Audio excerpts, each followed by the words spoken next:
బాట్నెట్స్ గురించి చూద్దాం. బాట్నెట్స్ అనేది ఫ్యూల్ ఫర్ సైబర్ క్రైమ్ అన్నమాట. బాట్నెట్ అంటే దీన్ని రోబోట్ ప్లస్ నెట్వర్క్ అని చెప్పొచ్చు. ఇది ఏంటంటే నెట్వర్క్ ఆఫ్ ఇన్ఫెక్టెడ్ కంప్యూటర్స్. ఆ కంప్యూటర్ ఇన్ఫెక్టెడ్ కంప్యూటర్స్ అనొచ్చు. బెస్ట్ ఎగ్జాంపుల్ జాంబీస్ అనేది దీనికి మరో పేరు. జాంబీస్ అని అనొచ్చు, లేకపోతే బాట్స్ కూడా అనొచ్చు. సో ఏమైతుందంటే ఏం చేస్తారంటే ఇవన్నీ కంప్యూటర్స్ కదా, అన్నిటికీ ఇన్ఫెక్టెడ్ కంప్యూటర్స్ ఇవన్నీ జాంబీస్ లెక్క పనిచేస్తాయి. ఇవన్నీ పోయి ఒక కంప్యూటర్ పైన అటాక్ చేస్తుంది, కంప్యూటర్ పైన వెబ్సైట్ పైన అటాక్ చేస్తుంది. దాన్నే బాట్నెట్స్ అంటారు. సో ఈ బాట్నెట్స్ అంటే ఇన్ఫెక్టెడ్ కంపెనీస్ అన్నీ టుగెదర్గా ఉంటాయి. అది దీన్ని జాంబీస్ అనుకున్నాం కొద్దిసేపటికి. జాంబీస్ ఇదంతా ఎవరికి కంట్రోల్ చేస్తాడు? హ్యాకర్ అన్నట్టు కంట్రోల్ చేస్తాడు. సో ఈ infected computers botnet it's network of infected computers. ఈ నెట్వర్క్ మొత్తం ఇన్ఫెక్టెడ్ అయిన నెట్వర్క్ మొత్తం కంప్యూటర్స్ అన్నీ బాట్నెట్. ఈ హ్యాకర్ అనేటువంటి కంట్రోల్ చేస్తాడు. ఇదంతా ఏంటి ఇన్ఫెక్ట్ అయింది ఈ బిసిడి యూజర్స్ యొక్క కంప్యూటర్స్. దాన్ని ఇన్ఫెక్ట్ అయిన కంప్యూటర్స్. సో ఆ యూజర్స్ తెలియదు ఆ కంప్యూటర్ అనేది ఇన్ఫెక్ట్ అయినది. యూజర్ వెళ్ళకుండా అంటే జరిగిపోతుంది. So this bots are work together like an army. ఇదంటే ఒక ఆర్మీలకు పనిచేసి సైబర్ క్రైమ్ని చేస్తాయి. ఎలాంటి సైబర్ క్రైమ్? హ్యాకింగ్ కానీ, స్పామింగ్ కానీ, ఆ లాంచింగ్ అటాక్స్. ఇవి ఎట్లా పనిచేస్తాయంటే అవి ఇట్ వర్క్స్ అంటే ఒక సింపుల్ ఎగ్జాంపుల్ చూద్దాం. ఆ యూజర్ అన్నోన్గా ఏదో డౌన్లోడ్ చేసిండు ఒక వైరస్ డౌన్లోడ్ చేద్దామని ఒక వైరస్ డౌన్లోడ్ చేసిండు. ఏదో ఫేక్ లింక్ ఉంటుందో ఒక ఫేక్ ఈమెయిల్ ద్వారా.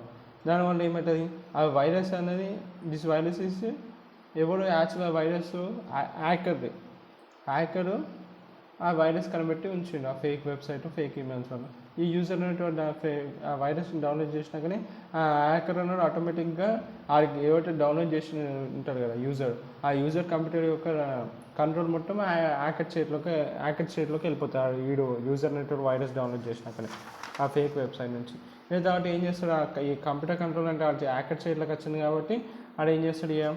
థౌజండ్స్ ఆఫ్ కంప్యూటర్స్ వాడు ఇది సేమ్ ఇదే ప్రాసెస్ అట్లా యూజర్ ఏకి చేసిన అట్లా యూజర్ బి వైజర్ అట్లా 1000 ఆఫ్ కంప్యూటర్స్కి వాళ్ళ ఫేక్ లింక్స్ వాళ్ళను, ఈమెయిల్స్ వాళ్ళను వైరస్ ఏదో ఒకటి డౌన్లోడ్ చేసుకుంటాడు.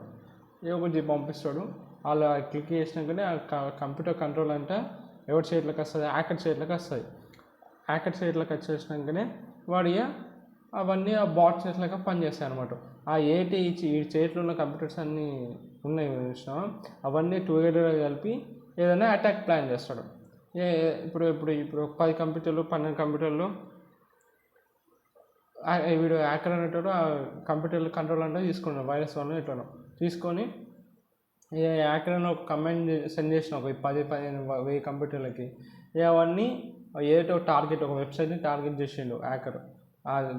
వెబ్సైట్ ఉన్న డేటాను స్టీల్ చేయాలో లేకపోతే దానికి స్పామ్ మెసేజ్లు పంపాలని ఫిక్స్ అయ్యిండు. ఈ 1000 కంప్యూటర్స్ ఉంటాయి. 1000 కంప్యూటర్స్ కంట్రోల్ ఈ చేతిలో ఉంది. సో ఈ 1000 కంప్యూటర్స్కి ఒక కమాండ్ పంపిస్తారు. కమాండ్ పంపడానికి ఈ 1000 కంప్యూటర్స్ అన్నీ కలిసి టుగెదర్గా ఆ వెబ్సైట్ పైన అటాక్ చేస్తాయి. ఒకటేసారి అటాక్ చేసినాకనే ఆ వెబ్సైట్ని ఉన్న డేటాను లేపేస్తాడు, లేకపోతే స్పామ్ అని పంపిస్తాడు ఆ వెబ్సైట్కి. సెండ్ ఈమెయిల్ స్పామ్ అట్లా ఇలా జరుగుతుంది యాక్చువల్గా. ఇంకా డివైజెస్కి అసలు ఎట్లా ఇన్ఫెక్ట్ చేస్తుంది అది. ఇప్పుడు మన బాట్స్ ప్రతి కంప్యూటరు ఇన్ఫెక్ట్ అవుతుందని చెప్పినాం కదా హ్యాకర్ నుంచి. ఎలా ఇన్ఫెక్ట్ చేస్తున్నాడు వాడు? మరి ఎట్లా ఇన్ఫెక్ట్ చేస్తున్నాడంటే phishing emails, click here to win a prize, install malware. So నీకు ఈమెయిల్స్ వస్తాయి, నువ్వు ఇది క్లిక్ చేయి, అమెజాన్ అయ్యేది సంథింగ్ ఇట్లా ఈమెయిల్స్ వచ్చేసేసి మీరు వచ్చినాక నీకు ప్రైజ్ విన్ అవుతావు అంటే అది ఒకటితో ఏమవుతుంది? ప్రైజ్ విన్ కాగానే ఆటోమేటిక్గా మాల్వేర్ అనేది బ్యాక్ ఎండ్లో నీ డివైస్లో ఇన్స్టాల్ అయిపోతాయి. ఇంకా ఫేక్ సాఫ్ట్వేర్స్, ఒక ఫ్రీ గేమ్స్, అలా antivirus downloads with hidden virus. ఈ ఫ్రీగా వస్తున్న గేమ్ అనేసి మాడ్ ఏపీకేస్ అవన్నీ డౌన్లోడ్ చేసుకుంటావు. నువ్వు యాంటీవైరస్ అని డౌన్లోడ్ చేసుకుంటావు సర్టిఫైడ్ వెబ్సైట్ కాకుండా. దాంట్లో హిడెన్ వైరస్ దాగి ఉంటుంది. అట్లా నీ కంప్యూటర్ అనేది బాట్లోకి అయిపోతుంది. తర్వాత USD drivers, virus spread when pen drive is connected. Pen drive దొరికిన పెన్ డ్రైవ్ పెట్టేసేసి ఏ నన్ను ఓపెన్ చేసి ఆ పెన్ డ్రైవ్ ద్వారా కూడా నీ కంప్యూటర్కి వైరస్ వచ్చి అది ఒక ఇన్ఫెక్టెడ్ కంప్యూటర్లకు హ్యాకర్ చేతిలోకి వెళ్ళిపోతుంది. ఇంకా అన్సెక్యూర్డ్ వైఫై నెట్వర్క్, నువ్వు ఒక పబ్లిక్ వైఫై వాడినావు అనుకో ఈజీగా ఇన్ఫెక్ట్ చేయొచ్చు వాడు. బాట్లకు మార్చేయచ్చు నీ కంప్యూటర్ని. తర్వాత ఈ క్యారెక్టరిస్టిక్స్ ఆఫ్ బాట్నెస్ అంటే ఒకవేళ క్యారెక్టరిస్టిక్స్ ఆఫ్ బాట్నెస్ చూద్దాం. ఇది కంట్రోల్ లిమిట్ బై, అంటే ఈ కంప్యూటర్స్ ఇవన్నీ ఒక గ్రూప్ ఆఫ్ కంప్యూటర్స్ అన్నీ వాడు ఇన్ఫెక్ట్ చేసాడు, ఇవన్నీ బాట్స్లకు అయిపోయినాయి. సో ఈ ఇవన్నీ కలిపి టుగెదర్గా ఒక జాంబీస్ లెక్క, ఒక ఆర్మీ లెక్క ఏదో ఒక అటాక్ చేస్తుంది వెబ్సైట్ పైన, దీనిపైన. దీన్ని బాట్నెస్ అంటారు బేసిక్గా. సో ఈ అన్ని కంప్యూటర్ని హ్యాకర్ అనేటోడు రిమోట్లో ఎక్కడో ఉండి కూర్చొని కంట్రోల్ చేస్తాడు. ఇవన్నీ వాటికి సైలెంట్లీ, యూజర్ డజన్. సో ఇవన్నీ అసలుకి బాట్నెట్కి గురైనాయి అని యూజర్స్ కూడా తెలియదు. ఇంకా used for automated cyber attacks. So ఇవన్నీ వీడు బాట్నెస్ లెక్క ఇన్ఫెక్ట్ చేసిన కంప్యూటర్స్ ఉన్నాయి, అవన్నీ సైబర్ అటాక్స్కి వాడుకుంటాడు hacker. So can be global bots in different country. So ఒక 500 కంప్యూటర్స్ ఇండియాలో, ఒక 500 కంప్యూటర్ యూకేలో. సో డిఫరెంట్ కంప్యూటర్ కంట్రీస్లో బాట్స్ వాడు ఇన్ఫెక్ట్ చేయగలుగుతాడు. ఇవన్నీ క్యారెక్టరిస్టిక్స్ అనమాట బాట్నెస్కి.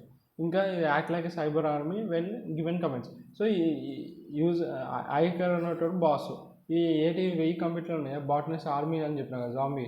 సో దీని కమాండ్స్ పంపిన కదా అన్ని కంప్యూటర్లకి, అన్ని టుగెదర్గా కలిసి ఒక అటాక్ చేస్తుంది, సైబర్ అటాక్ చేస్తుంది వాడు ఏ కమాండ్ పెడతారు.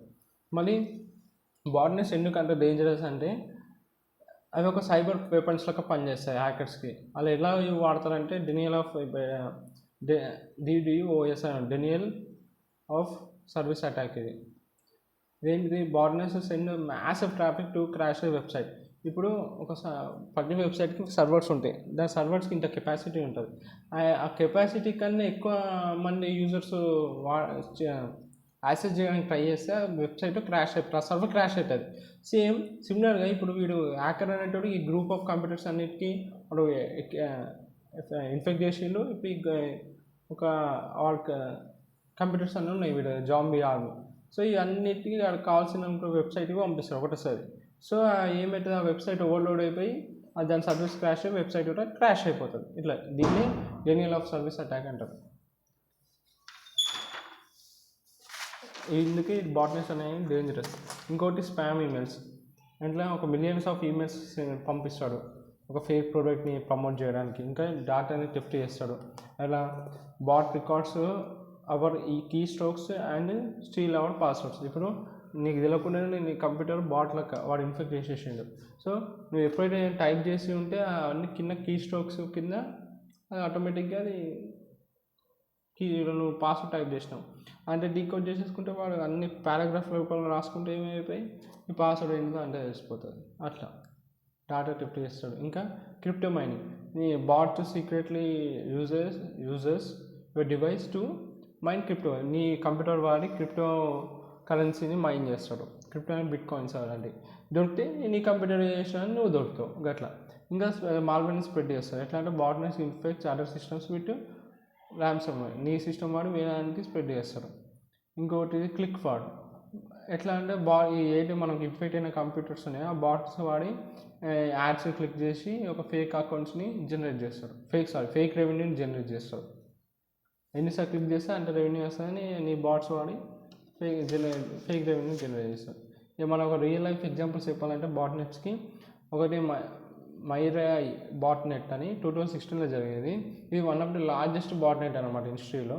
ఏం చేస్తుందంటే ఏవైతే యూజర్ ఏం చేసిండు, infected IoT devices like CCTV cameras, Reuters ఇవన్నీ వాడి ఒక massive denial of service attack పంపించాడు, DDoS అటాక్ పంపించాడు. దానివల్ల ఏమైపోయింది, ఆ ట్విట్టర్, నెట్ఫ్లిక్స్, అమెజాన్ ఒక కొన్ని గంటల వరకు అవన్నీ షట్ డౌన్ అయిపోయినాయి. ఓకే, అది. ఇంకొక ఎగ్జాంపుల్ చెప్పాలంటే న్యూక్లియర్స్ బాట్నెట్ అని ఒక 1 బిలియన్ స్పామ్ ఈమెయిల్స్ ఒక రోజుకి 1 బిలియన్ స్పామ్ ఈమెయిల్స్ పంపిండు వాడు అక్కడ. దీనివల్ల ఏమైపోయింది, ర్యాన్సమ్వేర్ స్ప్రెడ్డింగ్ అయిపోయి ఫేక్ ఫార్మసీ యాడ్స్ అనేది జనరేట్ అయినాయి. ఇట్లా అదే ఫేక్ ఫార్మసీ యాడ్స్ పంపినాడు. తర్వాత నీ డివైస్ బాట్నెట్ అదే బాటా కాదా అంటే ఆ హ్యాకర్స్ ఎట్లా ఇన్ఫెక్టెడ్ అయిందా నీ కంప్యూటర్ కూడా అని ఎలా తెలుసుకుంటావు అంటే అది స్లో పర్ఫార్మెన్స్ ఇచ్చినాకో ఒకవేళ డివైస్ ఎప్పటికంటే పర్ఫార్మెన్స్ స్లో చేస్తుంది యూజువల్గా. లేకపోతే ఇంటర్నెట్ ఆల్వేస్ ప్రతిసారి యాక్టివ్ ఉంది, నువ్వు డేటాను వాడతాడో కానీ బ్యాక్గ్రౌండ్లో రన్ అవుతూనే ఉండేది ఇంటర్నెట్, అప్పుడు అది బాట్కి గురైందని అర్థం. తర్వాత సస్పిషియస్ బిహేవియర్, ఏదో ఆటోమేటిక్గా పాప్స్ అవ్వడం, సిస్టమ్ క్రాష్ అవ్వడం, ఏదో అన్నోన్ యాప్స్ ఓపెన్ అవ్వడం ఇదంతా. ఇంకోటి email activity, your email sending spam without your knowledge, నీకు తెలియకుండానే నీ ఈమెయిల్ స్పామ్ మెయిల్స్ పంపడం, ఇవన్నిటి జరిగితే your device is a bot అని అనమాట. ఇక ఎట్లా మరి ఇంత జరుగుతున్నాయి కదా, మరి ప్రివెన్షన్ చేయాలి కదా, ఎలా ప్రివెన్షన్ చేసి సేఫ్గా ఎలా ఉంటావు, టిప్స్ ఉన్నాయి. యాంటీవైరస్ని ఇన్స్టాల్ చేసుకోవాలి, మాల్వేర్ నుంచి కాపాడుతారు యాంటీవైరస్. ఇంకోటి సాఫ్ట్వేర్ ఎప్పటికప్పుడు అప్డేట్ చేసుకుంటే సెక్యూరిటీ బగ్స్ ఏమైనా ఉంటే వెళ్ళిపోతాయి. ఇంకొకటి సెక్యూరిటీ అనేది పెరుగుతుంది.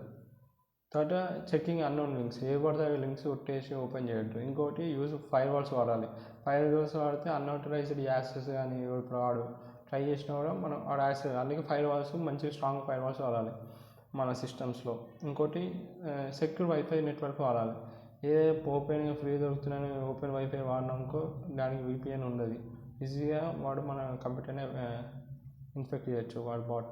కాబట్టి ఏ పడితే అవి డౌన్లోడ్ చేయొచ్చు క్రికెట్ సాఫ్ట్వేర్, ఎందుకంటే they after content hidden, A software పడితే ఆ సాఫ్ట్వేర్ డౌన్లోడ్, ఎందుకంటే దాని వెనుక హిడెన్ మాల్వేర్ ఉంటుంది.